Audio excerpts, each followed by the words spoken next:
지난주 예배를 마치고 난 다음에 우리 장로님들이 당회실에서 잠깐 모여서 얘기를 나누는 중에 재정부를 담당하는 장로님께서 저에게 이걸 보여주시는 거예요. 목사님, 헌금이 들어왔습니다. 이렇게. 요즘 동전 보기 굉장히 어렵지 않습니까?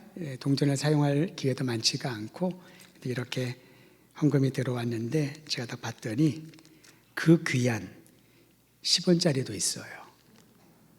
그래서 이게 뭡니까? 그랬더니만 유치부에서 아이들이 선교 헌금을 드렸는데 그 헌금액이 모아서 봉헌했다는 거죠.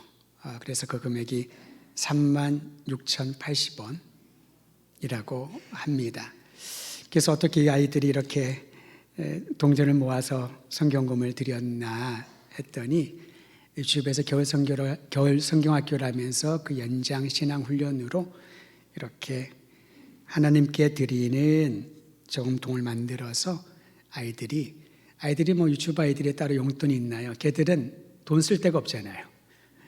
엄마 아빠 다 사주는데 걔들이 돈 쓸 데가 없지요.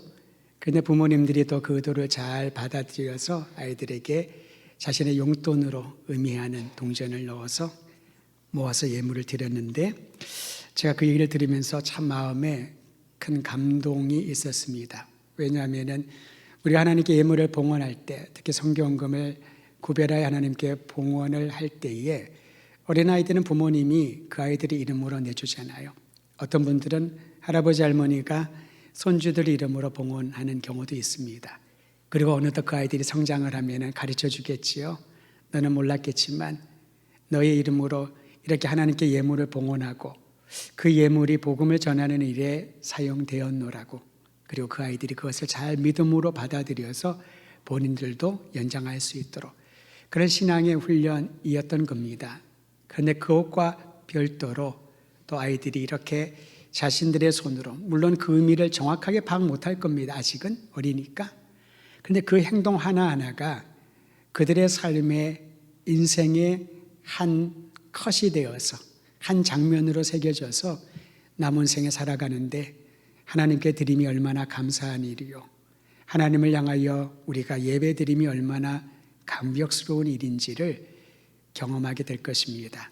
그래서 제가 지난주에 이 헌물을 드렸기 때문에 원래 다 또 정리해야 되는데 장로님께 부탁을 드려서 한 주만 좀 빌려달라고, 한 주간 동안 제가 이걸 보면서 기도하고 성도들에게도 함께 좀 나누고 싶은 마음이 들었습니다. 사랑하는 성도 여러분, 우리에게 주신 것이 다 하나님의 선물이요, 또 그 선물인 것을 감사하며 하나님께 봉헌하며 드릴 수 있다는 것은 믿는 이들에게 주신 특권이요, 참으로 아름다운 은혜의 사인이기도 합니다. 저는 우리 모든 성도들이, 가정이, 자녀가 하나님이 주시는 셈법이라고 저는 얘기를 하는데요, 세상의 셈법은 계산을 합니다. 구분을 하죠. 이거는 네 거, 이거는 내 거, 이거는 우리 거. 그러다 보니까 이 셈법을 하면 항상 부족함을 느낍니다. 그리고 보니 하나님께 드릴 게 없는 거죠.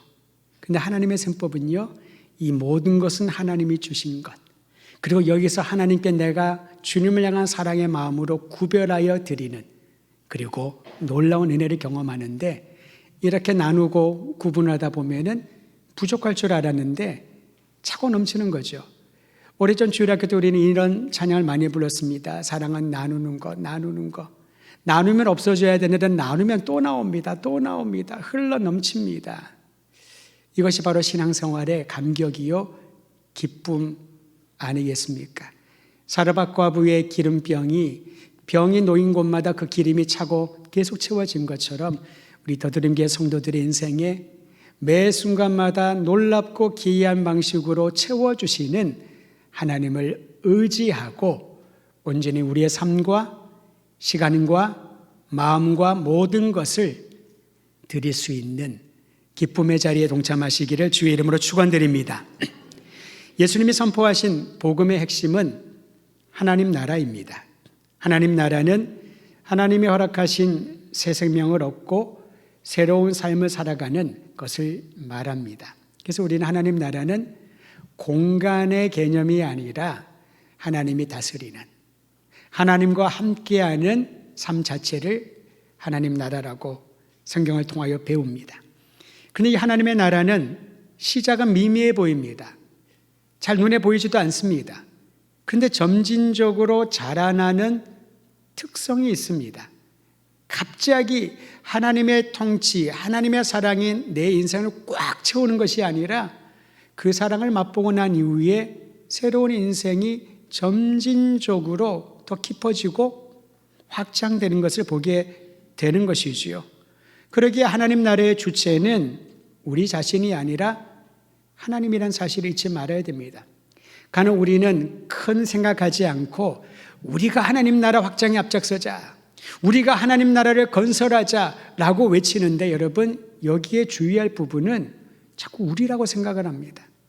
우리가 힘을 합쳐야, 우리가 헌신을 내야, 우리가 열심히 해야 하나님 나라가 확장되고 하나님 나라가 굳건히 건설될 것이라고.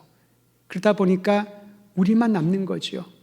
내가 했는데 사람들이 나이가 한 것들을 칭찬해 주지 않으면, 내가 애쓰고 눈물을 흘리면서 헌신을 했는데 그 헌신에 대하여서 아무도 다르게 평가하지 않는다면 마음에 큰 어려움을 겪을 때가 있지 않습니까?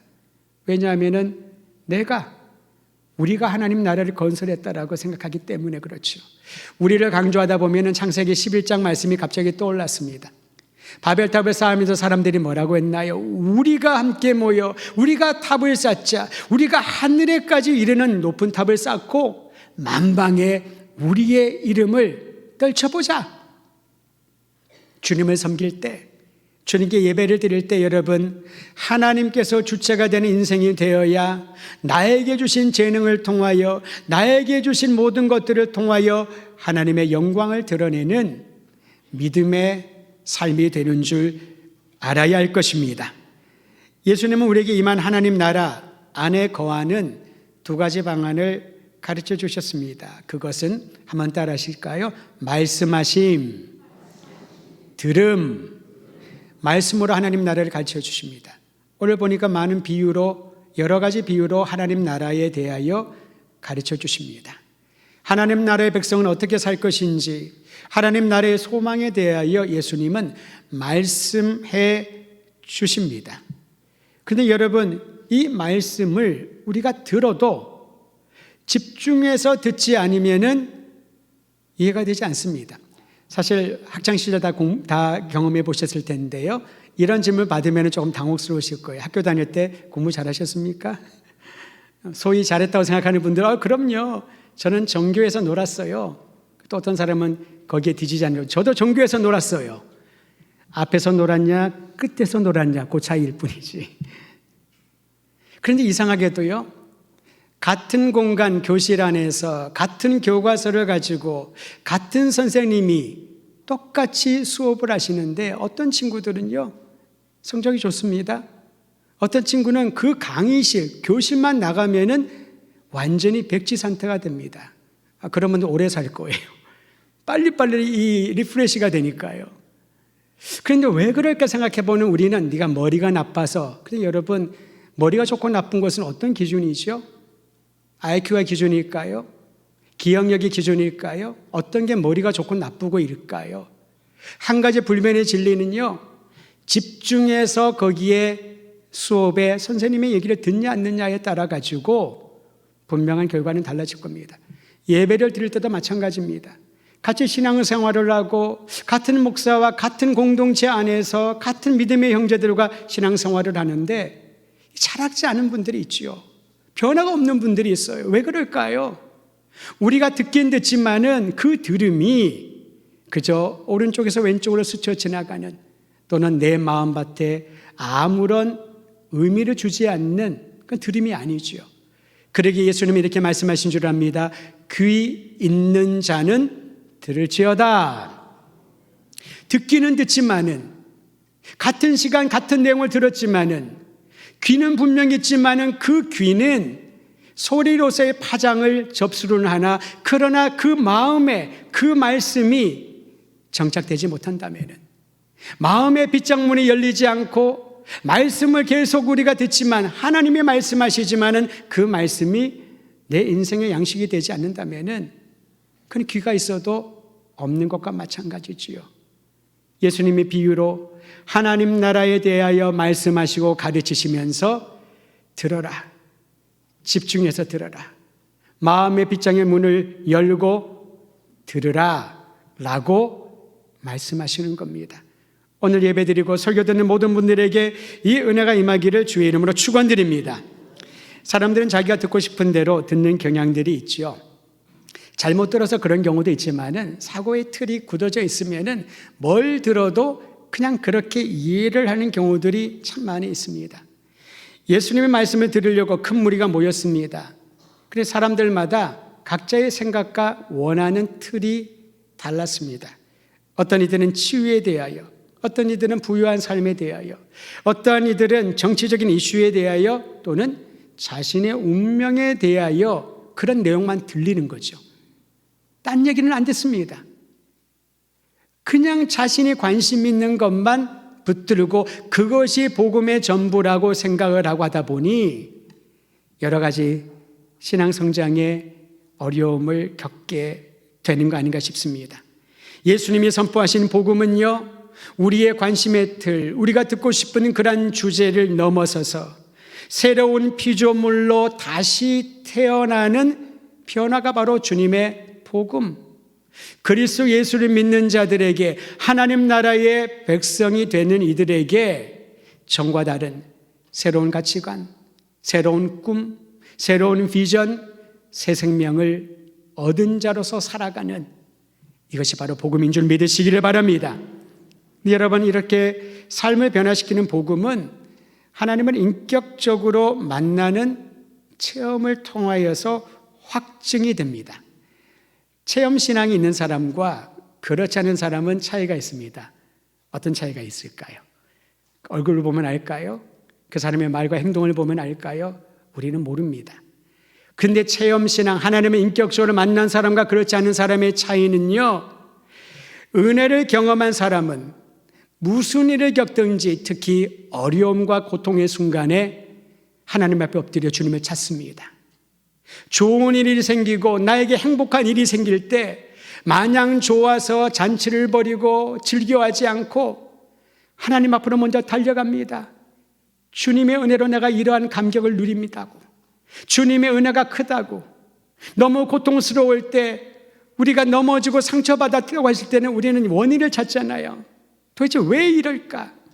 그런데 은혜를 체험한 사람은 아무런 이유도 알지 못하고 누구에게도 물어보기 전에 하나님 앞에 달려가 엎드려 주의 도우심을 구하는 것입니다. 하나님이 도와주셔야, 하나님이 나의 이 상황에 개입해 주셔야 이 문제를 풀어갈 수 있다고. 체험신앙이 있는 사람은 하나님 앞에 먼저 엎드립니다. 모든 일의 우선권이 하나님을 향하여 나아가는 겁니다. 반면에 은혜를 체험하지 않으면은 그때 다르게 반응을 합니다. 내가 좋을 때는 하나님을 더 사랑하고 섬기는 행동으로 나타나지만, 내가 힘들고 어렵고 고통스러울 때는 아무것도 하지 않고 오히려 회피하거나 도망치는 그런 일들이 일어나는 것이죠. 저는 오늘 예배드리는 모든 성도들을 위하여 기도하고 또 소원하는 것은 하나님의 은혜를, 주님을 인격적으로 만난 그 체험신앙으로 어떤 세파를 겪든지 어떤 상황 가운데 있든지 주님 앞에 먼저 달려가 엎드려 하나님의 도우심을 간곡히 구하는 믿음의 사람, 믿음의 가정, 믿음을 보여줄 수 있는 교회 되기를 주의 이름으로 축원드립니다.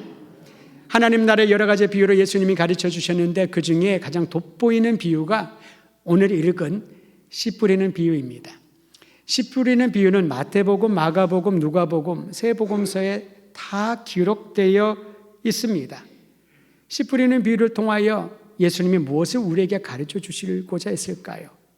하나님 나라의 복음을 듣는 사람들마다 가져야 될 비전을 소개해 주는 것입니다. 하나님 나라의 복음을 듣고 야 좋구나, 어렵구나, 나와 상관없구나 분석 비평하라는 것이 아닙니다.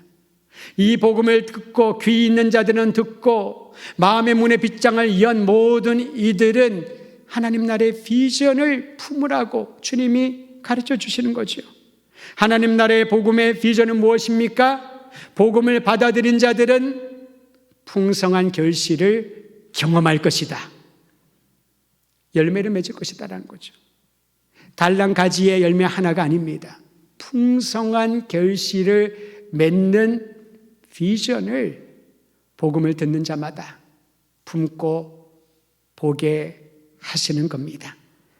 예수님이 가르쳐 주신 하나님 나라는 사람들이 기대하는 것과 전혀 다른 차원입니다.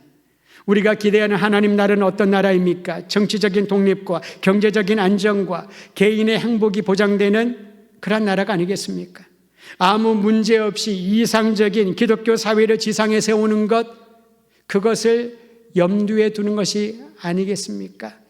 그런데 예수님이 선포하고 가르쳐 주신 하나님 나라는 죄의 권세로부터 해방되는 은혜가 충만한 나라입니다. 비참한 인생이 소망을 가지고 치유받고 하나님이 이끄시는 삶을 영위하는 것입니다. 미움과 증오와 분열의 사슬을 뚫고 사랑과 평강이 넘치는 하나님 나라를 주님은 가르쳐 주십니다. 영생을 약속받은 하나님의 자녀들이 이 땅에 사는 동안에도 풍성한 결실을 맺고 기뻐하며 감사하며 사는 것을 주님께서 가르쳐 주시는 겁니다. 여러분, 예수 믿는 신앙이 얼마나 소중하냐면요, 그저 이 땅이 힘드니까 우리가 죽으면 내세에는 어떤 소망 한켠 놔두면 이 힘든 것을 좀 견뎌내겠지, 그런 위로를, 정서적인 심리적인 위로를 주기 위하여 신앙생활하는 게 아니라는 거지요. 우리에게 영원한 생명의 소망을 주신 하나님께서 이 땅에 사는 동안에 거칠고 황량한 이 세상을 살면서도 누가 줄 수 없는 놀라운 기쁨과 만족과 행복을 누리게 하려고 우리 하나님께서는 그리스도 예수를 믿는 자들에게 믿음을 갖게 하신 줄 믿습니다. 여러분, 다윗의 시를 잘 기억하시지요? 시편 23편 1절은 어떻게 나갑니까? 여호와는 나의 목자시니 내게 부족함이 없으리로다. 영어로는 여기에 동사를 share이라고 하는 동사를 씁니다. 불변의 동사를 씁니다. I shall not be in want. 내가 원하는 것 아무것도 없을 겁니다. 왜요? 하나님이 나의 만족이 되시니까, 하나님이 나의 전부가 되시니까. 이거는 다윗의 생애를 보고 딴 사람들이 쓴 게 아닙니다. 이 땅에 사는 동안에 다윗이 그의 모든 인생의 여정의 굴곡들을 겪으면서도 그가 고백했던 찬양입니다. 여호와 하나님은 나의 목자시니 나에게는 부족함이 없습니다. 내가 원하는 게 없습니다. 사람은 원하는 게 많잖아요. 아침을 먹으면서 점심 뭐 먹지? 점심 먹으면서 저녁을 뭘 먹지? 자연스러운 욕구입니다. 하나를 얻으면 두 개를 갖고 싶은데, 오늘 이 일을 성취하면 내일은 더 큰 걸 하고 싶은데, 사람은 만족을 누리지 못합니다. 그런데 주님께서 구원의 은총 복음을 받아들인 이들에게는 이 땅에 사는 동안에도 만족하게 되리라. 이 만족이 있어야 감사가 나오는 거죠. 만족하지 않으면 그 감사는 한편으로는 그저 해야만 되는 것 같아서 범사에 감사하는 것일 수도 있습니다.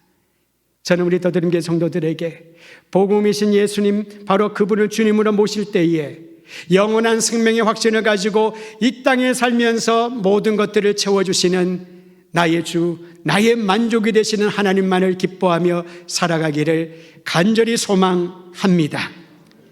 씨 뿌리는 비유는 하나님의 자녀들이 맺을 풍성한 결실이라고 하는 비전에 대하여 말씀한다고 했습니다. 사실 씨를 뿌린 농부는요, 열매를 기대하는 게 당연하지 않습니까? 자녀를 양육하면서 부모가 기대하는 거 당연하지요.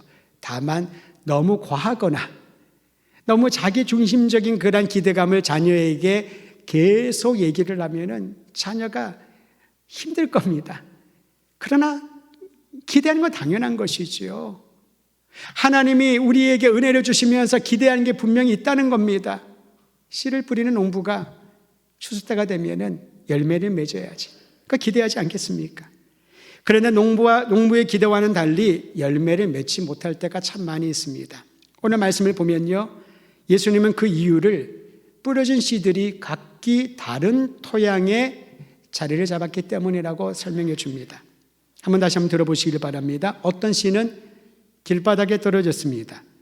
그러자 안 보였던 새들이 갑자기 나타나더니 그 씨를 다 먹어버렸네요.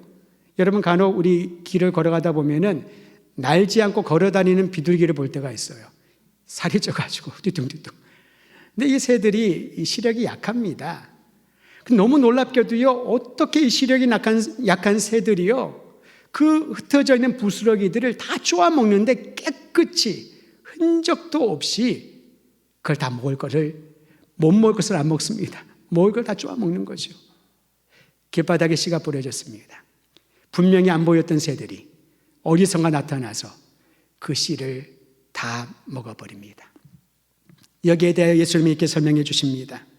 말씀을 들었을 때 사단이 갑자기 나타나서 분명히 안 보였는데, 사탄이 있으면 그쪽에 씨를 안 뿌리겠지요. 근데 분명히 길바닥에 뿌려졌는데 어디서 나타난 사탄이 그 씨를, 뿌려진 말씀의 이 씨를 다 앗아가는 것으로 설명을 하고 있습니다. 사탄의 주특기가 뭘까요? 가로채기입니다. 하나님의 백성들, 생명을 향하여 나아가는 이들을 가로채버립니다. 처음에는 그대로 둡니다. 어느 정도 숙성할 때까지, 어느 정도 영향을 끼칠 때까지, 어느 정도 영적인 지위에 오를 때까지 놔뒀다가 영향을 끼치면은 앗아가 버립니다. 더불어 그를 존중하는 이들은 맹목적으로 그 나락의 길로 떨어지게끔. 사탄의 주특기는 가로채기거든요. 길바닥에 뿌려진 씨는 그래서 열매를 못 맺는답니다. 어떤 씨는 흙이 많지 않은 돌밭에 떨어졌습니다. 돌밭에 떨어진 씨는 어쨌든 얇지만 흙이 있으니까 싸게 뒀지만은 해가 뜨자마자 타버립니다. 뿌리가 없으니 말라버리죠.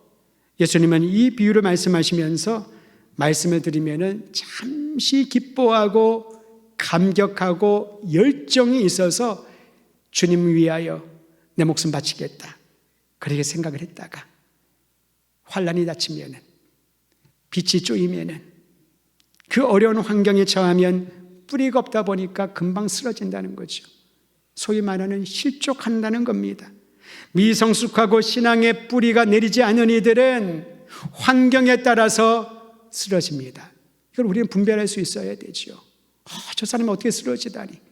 우리는 그가 뿌리를 내린 줄 알았는데 흙이 얕은 돌밭에 뿌려진 씨였던 것이죠.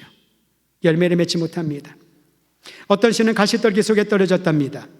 뿌려진 씨가 이제 뿌리를 내리고요, 자라나면서 사람들이 기대를 하게 되는데, 이 씨가 자라나는 속도보다 가시가 자라는 속도가 더 빠른 겁니다. 희한하죠, 여러분?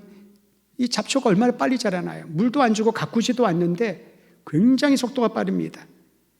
그러니까 이게 빨리 자는 가시가 덤불을 이루면서 가시덤불이 되자 기운을 막아버려가지고요, 자라나지 못하고 서서히 죽고 결국 열매를 맺지 못한다는 거죠. 여러분, 여기에서 기운을 막는다라고 하는 단어를 영어 성경은 너무나도 적나라하게 번역을 해놓았습니다. 기운을 막는 것을 choked, it이라고 해놨습니다. choked. 이 초크가 뭐냐면요, 격투기 기술 중에 하나입니다. 이 초크에 한번 걸리면은 아무리 잘하는 사람이라더라도 빠져나올 수가 없거든요. 초크는요, 그 사람의 경동맥을 압박을 합니다. 그러면은 피가 뇌로 안 올라가지요. 그럼 어떻게 되겠습니까? 질식하여 죽게 되죠. 그러니까 초크에 걸려서 숨이 막히는 순간에 빨리 바닥을 쳐서 항복을 해야지, 그걸 견딘다고 하다 보면은 질식하여 죽게 되는 겁니다. 무서운 기술이거든요. 이 초크 기술은 아무한테나 쓰면 안 되고요, 아무나 가르쳐 주지도 않습니다. 어느 정도 숙련된 사람이 프로페셔널해야 초크를 가르쳐 주고 쓸 수가 있는 것이지, 잘못하면 살인 도구가 되는 그런 기술이 초크 기술입니다.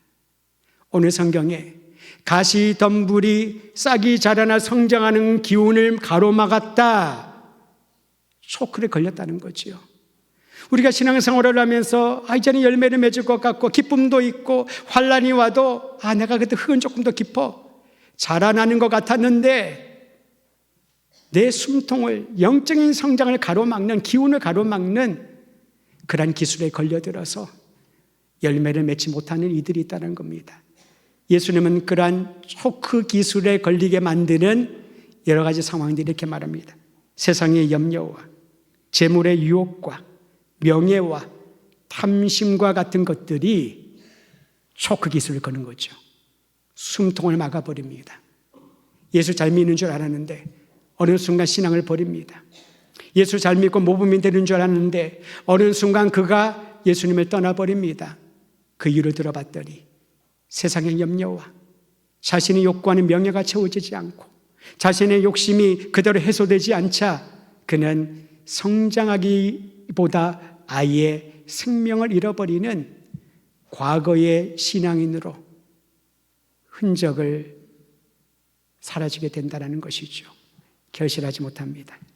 그러기에 예수님은 우리에게 무엇을 먹을지 입을지 근심하지 말라라고 말씀하신 걸로 압니다. 내일을 염려하지 말라. 염려 안 할 수 없지요. 근데 그 염려가 너에게 초크 걸지 않도록, 그 신앙 성장의 걸림이고 네 생명력을 앗아가지 않도록 염려하지 말아라. 바울도 주님의 말씀을 그대로 적용한 것을 보입니다. 빌립보 교회 성도들에게 편지하면서 아무것도 염려하지 마십시오. 오직 기도와 간구로 감사함을 가지고 당신들의 아버지 하나님께 아뢰십시오. 여러분, 아버지는 뭡니까? 자녀가 구하면은 먹을 거 주는 게 아버지지요. 먹을 거 달라는데 돌을 주거나, 나는 생선을 좋아하는데 뱀을 주거나, 주님의 말씀 그대로죠. 그건 아버지가 아닙니다. 하나님 앞에 나가는 자들에게 염려하지 말고 걱정하지 말고 주님께서 가장 적절한 것으로 주실 줄 믿고 나아가라. 그러면은 그 가시덤불을 뚫고 열매를 기대하게 될 겁니다. 마지막으로 어떤 씨는 좋은 땅에 떨어져 싹이 나고 자라서 열매를 맺었다라고 합니다. 따로 부연 설명을 하지 않고요. 그 이후의 결과를 말합니다. 열매를 맺었는데 30배, 한번 따라 하시죠. 30배, 60배, 100배. 분명히 내가 알고 기억하는 씨는 이 정도의 결실을 맺는 게 나의 셈법인데, 하나님께서 나의 셈법을 뛰어넘는 30배, 60배, 100배의 풍성한 결실, 이게 바로 하나님 나라의 복음을 들은 이들의 비전이라는 거지요. 내가 열심히 하면 최선은 여기까지입니다. 다른 사람이 도와주면 조금 더 나을 수도 있을 것입니다. 근데 하나님께서 역사하시면은 측량하지 못할 30배, 60배, 100배는요 측량이 안 된다는 거죠. 그러한 결실을 맺게 될 것이다. 어떻게 해요? 불변의 말씀의 씨가 좋은 토양에 떨어지면, 근데 우린 좋은 토양이 아니잖아요. 그래서 하나님께서 우리에게 독생자 예수 그리스도를 보내신 겁니다. 부활 승천하시며 다시 오시겠다는 예수님께서 우리에게 성령의 강림을 경험하게 하시고 우리의 이 각박하고 흉악하고 이기적이고 죄악된 이 모든 토양을 거룩하게, 정결하게, 깨끗하게 주님의 이 씨를 받고 풍성한 결실을 맺을 수 있는 합당한 토양으로 기경하고 훈련시켜 주시는 거지요. 그게 신앙생활입니다. 쉽지는 않을 겁니다. 내 마음대로 되는 게 없어가지고 포기하고 멈추고 싶을 수도 있습니다. 그러나 하나님 나라의 복음을 듣고 풍성한 결실을 맺는 비전을 가진 사람은 지금 내 눈앞에 있는 모든 상황들이 나로 하여금 주님의 풍성한 결실을 맺게 하는 과정인 줄을 알고 인내하며 꿋꿋이 걸어가는 겁니다. 힘들어도, 답답해도, 괴로워도, 내 마음이 아파도 풍성한 결실을 주실 하나님 한 분만을 기대하며 나가기를 주의 이름으로 축원드립니다. 다른 종류의 밭에 씨가 뿌려진 후에 각기 다른 결과가 나타났습니다. 씨를 도둑맞아 싹 쫓아낼 수 없는 땅도 있고, 잠시 싹이 오르는 것 같았으나 금방 말라버린 땅도 있습니다. 어느 정도 자라는 것 같으나 결국은 아무 열매 맺지 못하는 그런 땅도 있습니다. 하지만 풍성한 결실을 맺는 좋은 땅도 있습니다. 하나님 우리를 이러한 땅으로 변화시켜 주시기 위하여 우리를 찾아와 주셨고 오늘도 임마누엘 동행하시고 복을 주십니다. 그 하나님을 의지하면서 어떤 상황, 어떤 일, 어떠한 곳에 던져질지라도 우리 주님을 먼저 찾고 주님 앞에 엎드리며 주의 불변의 진리 말씀이신 그리스도를 마음에 품고 풍성한 결실을 기대하는 오늘 하루와 남은 생애 되시기를 주의 이름으로 축원드립니다.